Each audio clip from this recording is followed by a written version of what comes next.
Good morning nga mga kamarites. Ayan, umpisahan na natin ang umagang kay ganda ng inang marites nyo. Ayan, so mapapansin nyo mga kamarites dahil nga ako may pasok ngayon mga kamarites. So ayan, magliligpit na ako at mamaya-maya ipapasok na nga rin ako.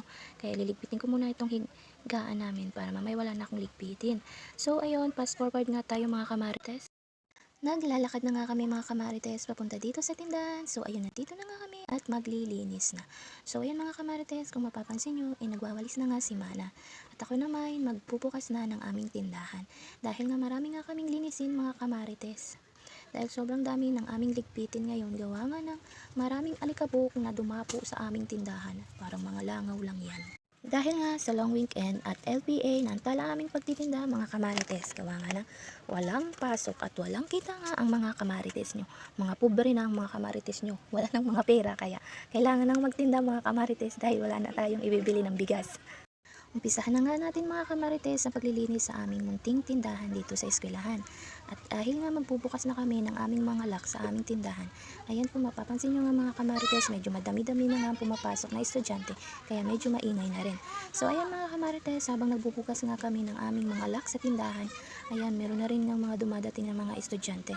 Kaya medyo naantala nga ang aming paglilinis mga kamarites. So ayan, dahil sobrang dami ng mga alikabok dito sa aming mga estante, kaya magpapagpag kami, magpupunas kami mga kamarites dahil masakit sa ilong yung mga alikabok kasi nga ang materyales lang namin sa aming tindahan mga kamarites ay mga kawayan lang. Kaya yung pukbok sobrang dami talaga nalalaglag sa bubong pati na rin dyan sa mga estante namin. So ayan mga kamarites, sobrang dami ng aming lilinisin dahil ngayon lang nagkapasok at hindi nga kami nakapunta dito sa tindahan ng matagal na panahon. Kaya ang aming linisin mga kamarites, sobrang dami at tambak-tambak talaga. Wala na naman tong pahinga-pahingahan mga kamarites. At kung mapapansin nyo nga, dumating na din ang amo namin dahil nagdala pa nga ng ibang mga paninda.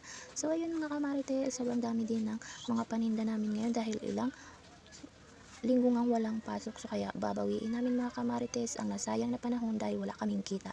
So ayun mga kamarites, dahil nga medyo matagal-tagal na rin na walang pasok sana naman makabenta kami ng marami para nga makabawi din dahil marami nga din gastusin sa bahay, kaya kailangan ng magtinda, magtrabaho ang mga marites nyo. Kaya magpupunas na nga ako mga kamarites ng aming lagayan ng ulam. Kung mapapansin nyo nga, panay nga ako punas ng ilong ko dahil masakit nga sa ilong yung mga tapo-tapo o yung mga alikabok. Dahil medyo may sipon pa nga ako at masakit ang ulo, kaya mga kamarites, pagpasensyahan nyo na nga din ang boses ko dahil medyo paas pa ako. Gawa nga nag-concert ata ako, charis. Inuubo kasi ako mga kamarites at sinisipon, kaya ganito na lamang ang aking boses. At ayan na nga, tinutulungan na nga din kami ng aming amo mga kamarites dahil para matapos na nga kami at ang dami nga naming trabaho.